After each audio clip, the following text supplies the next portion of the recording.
Hey, second grade, I'm going to walk you through May 4th through May 8th of online learning. First, click on It's Learning. Next, you're going to click on Courses and Homeroom. Okay, so when you get to our homeroom page, you're going to scroll down to week 5-4, The Llama Ate My Homework, and let's click on the reading block first. Remember to continually read 30 minutes daily independently for that stamina. Your directions are up here at the top, and we're going to be continuing our work in nonfiction text. And we're going to learn a little bit more about text and graphic features. So today we're going to click on this PowerPoint, and then you have an assessment to turn into me. The PowerPoint will walk you through everything. So let's check it out together. Okay, reading comprehension. I can explain why a text or graphic feature is included and gain information not explicitly stated in a nonfiction text. So what are text and graphic features? Well, text features are words and print. Text features are part of a text that draw your attention to important information. They could be words, captions, labels, glossary, bold words. Graphic features are going to be pictures or visuals. They help explain ideas in the text. Those could be diagrams, maps, photographs, and graphs. So these are some text features that you could see. Your table of contents, your headings, captions at the bottom, glossary, index, and labels. Text features are about text, words. Your graphic features are going to be more like photographs, illustrations, maps, and diagrams. They're going to have some sort of graphic photograph or illustration that goes with it. When you're reading a nonfiction book and you see a text or graphic feature, stop and think to yourself, what information can I learn from this? How does this help me understand the information in the book? And why did the author include it? Remember that there is a specific purpose why that author included that direct text or graphic feature. For our text and graphic feature work this week, we're going to be reading the book Amazing Ants. So to get here, we're going to log in through the SSO portal, library resources, capstone, Amazing Ants, and find the book. Let's go find it together. All right, library resources. We're going to find capstone. And we're going to search for Amazing Ants. Okay, here's your playbook button. Before we go through this together, your job is to read the book page by page first. Afterwards, we're going to move on to the next part. As you read Amazing Ants, pay close attention to the text and graphic features. When you're finished, come back to this slide. Okay, so after reading, we're going to look a little bit more in depth about some text and graphic features. So let's look at the diagram on page 5. Okay, here's a picture of the diagram, and it says the diagram of the ant's body on page 5 helped me learn. Let's go back. Let's look at page 5. It's going to be the same that was on our picture up there as well. Okay, so here's our diagram. We've got legs, mandibles, antenna, and eye. So what do you think it's helping you learn? Yeah, it's going to help you learn where the body parts are and what kind of body parts are on an ant. That's what the diagram is there for. It's to help you understand a little bit more about the ant's body parts. Okay, next we're going to look at page 14. Here's page 14 right here. Most wood ants live in wooded areas or fields. They build large mounds on top of underground nests. The mounds soak up the sunlight. The sun's heat keeps the colony warm. Okay, so what can you learn from the text? Okay, we can learn a little bit about where they live. We know they live in wooded areas or fields, and we kind of know that they build some sort of a mound on top of a nest. Okay, what can you learn from the photograph? Well, by looking at the photograph, it kind of gives me an idea of where the mound is located. I can see the wooded area, like the forest area behind it. I can see kind of how tall that is, and it definitely gives it more of a perspective of, yeah, that's a mound. It's something that you would have to definitely jump over. It's not something that you could walk over. Okay, now we're going to look at page 18. So we're looking at a photograph over here, and it is of a weaver ant nest. How does the photograph help the reader understand where the weaver ant builds its nest? So by looking at this photograph, you can tell that the weaver ant nests are built in some sort of tree or bush just by looking at the photograph. So we have to remember that the author included that specific picture because it's important for us. Now we're going to talk about how the big ideas in this book made me think about your own life. Okay, so thinking back about this book, Amazing Ants, it really made me think about the ants that I've observed over time, helped me understand a little bit more about them, and it made me think about what amazing creatures they are.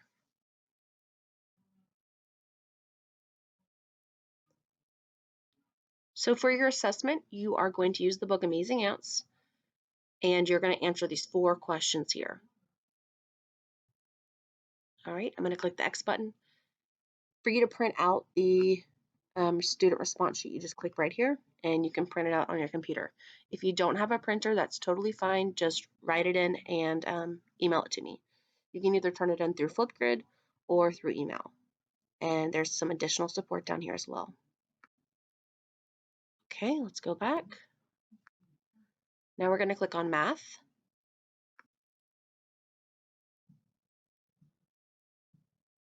Okay guys, for math this week, I can use formal geometric language to describe spheres, cones, cylinders, rectangular prisms, cubes, and triangular prisms. You are going to make sure that you want to open up that Think Central app through your SSO portal. So I'm going to go back. I'm going to make sure it's open. You don't need to do anything with it. Just have it open. All right. So for your learning goal 1, you're going to play lesson 15.1, play all through, starting the green dot all the way onwards. You're going to match them up, learn a little bit more about the shapes, and then we're going to do the personal math trainer. If you need a problem broken down for you, can click the step-by-step, but I don't believe that you're going to need it for this one. So it's asking for solids that have a curved surface. So you're going to have to choose which ones have curved surfaces. Go to the next questions and answer these through on the orange dot and the red dot. Here's the red dot. And we've got some questions here. These are going to be really cool because they are real life examples of 3D figures in our world. All right, after you finish, you are going to practice with 3D shapes in the Math iTools geometry activity. Oh, hit the X. You're going to click to enable Flash Player, click Allow. Okay, so this one is really cool because you're able to click on a shape and the little button up here actually moves the shape for you. You can click the stop button and then it's going to ask you how many vertices it has, so how many corners. So you have to really kind of think about it. So let me count the corners. Let's count the vertices together. 1, 2, 3, 4, 5. So I'm going to type in 5 here. You can backspace and just click 5 if you'd like to, and then click the check button. Now from here, you can click the down arrow, and you can also find the faces and the edges. Faces are going to be those, get a good picture. Like this is a full face right here, and this is another face right here. So it's kind of whenever you unfold the shape. Now there is a really cool tool here where you can see different views of it. This is called a square pyramid. There's the top, the front, the side, and the bottom of it. So you can tell that it's a square at the bottom, but it's still a pyramid shape. Now the net is another cool tool. So if I click on my pyramid here, now it will show you all of the faces in here. So it kind of unravels it for you, which is a really, really awesome idea. In school, we actually have printed out shapes and we glue them together to create all these 3D shapes. If you're interested in that, just send me a message and I'm more than happy to send it to you. All right, the next part is going to be a math on the spot video. And then you've got some independent practice, 526, 528, 1 through 9. It's going to be these right here, 1 through 9. So 1, 2, 3, 4, 5, 6, 7, 8, and then one more. There are additional problems down here for you if you'd like to work on them. They're at the bottom here. Right, let's click the X button. Your additional support is here, lesson 69, and your enrichment is here, lesson 63 and 64. Once you get done, you're going to click here to take the math assessment. It is 4 questions, and just click the Start Test button. All right, let's move on to the next subject. Click on Science.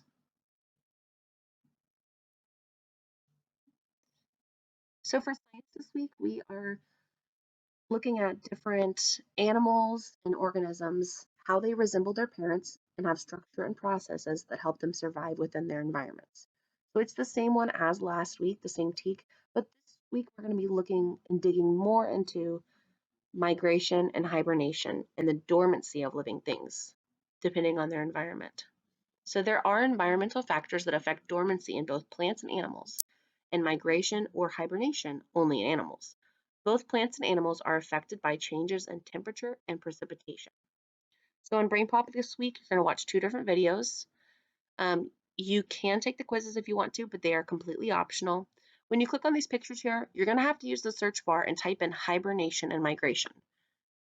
Okay, and if you forget the password, it is right here, Bauer CCISD and Brain. So I'm going to log in. Bauer CCISD, password is Brain. Right, I'm going to look up both those 2 videos, hibernation. You can just type in HIB, boom, pops up right there. Hibernation. And the video will pop up. It's about 4 minutes long. Hit play. Once that finishes, if you want to take the quizzes down here, you can. There's also some games, activities, jokes. All of that is optional activities for you. The next one you're going to be looking at is migration. If you just type in MIG, migration will pop up. Click on the bird right here. This video is going to be about 4 minutes and 30 seconds. You've got your video here, quizzes down below, and games, activities are optional. After you get finished, let's go back to our It's Learning page. Next, we're going to go to the SSO portal and complete STEMscope's 2.9b Environmental Effects, Reading Science A. So let's go to our SSO portal. We're going to click on STEMscopes. Waiting for it. Okay, awesome. We're going to click on Reading Science A, Animals in Winter. You're going to read the selection of text and answer the questions with it. Please make sure that you click the Save button and the Turn In button. If not, I don't see anything that you've done. So here's a passage for you. You do need to read this passage, and then you're going to be answering questions based on the passage. You've got 1, 2, 3, 4, and 5 questions about this specific passage. There's also a graphic feature for you, which is you know what it's called? Yes, photograph. Good job. Okay, there is a optional additional work down here. What's with the Long Naps Bear, which is a really awesome book. I kind of want to show it to you first because it is super cool. You're going to go to Capstone Interactive and then type in hibernation in there. So I'm going to go here, library resources, Capstone, and if you just type in hibernation, the book will come up. Hibernation. Right here. What's with the long naps, Bear? I love this book because it actually is kind of a graphic novel. Check this out. You've got your garbage gang characters, and you have almost like a comic book structured story. Has some really funny parts too. But anyways, that book's there. It's optional, of course. And then for the last section, we are going to scroll up. We're going to go back to social studies. or go to social studies rather. All right, so for social studies this week, we can analyze maps that show changes over time. So last week, we looked at different maps and we identified the 7 continents and the 5 oceans. This week, we're going to be looking at maps and seeing a change over time. So, what are some of the reasons why the number of jobs decrease or increase in a specific area? And we know that just by living here in League City, we've realized that hurricanes and pandemics can definitely affect people's jobs, and we've seen that through Harvey and now through this COVID right now. I want you to review some vocabulary words, and then you have 2 videos to watch. Okay, so I want to walk you through this video. You probably need to watch it twice. At the very top, these are the years. So this is 2003, 2004, 2005. And then if you look at the dots, the blue ones are the jobs gained. That's the jobs that people got. And the red is the jobs lost, the jobs that people lost. So if you play through the video and the year goes on, you can see in different areas where people have gained jobs or where people have lost jobs. So I'm going to pause the video real quick, and I see that there is a tremendous loss of jobs all around the United States right now. And I'm looking at the year 2002. Wonder what happened in 2002. See it changing a little bit more. Specific areas sometimes may go through an environmental change. This one right here. So it just depends on the area that you're living in. So the second one video is I want you to click here. It shows how the US has changed over 200 years. Gonna click play. And the year is at the very bottom of the video. And as you play through, it'll show you the rest of the United States.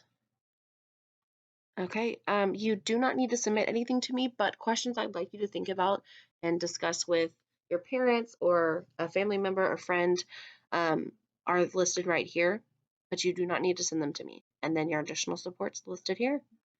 Okay, guys, I hope you have a wonderful week of learning.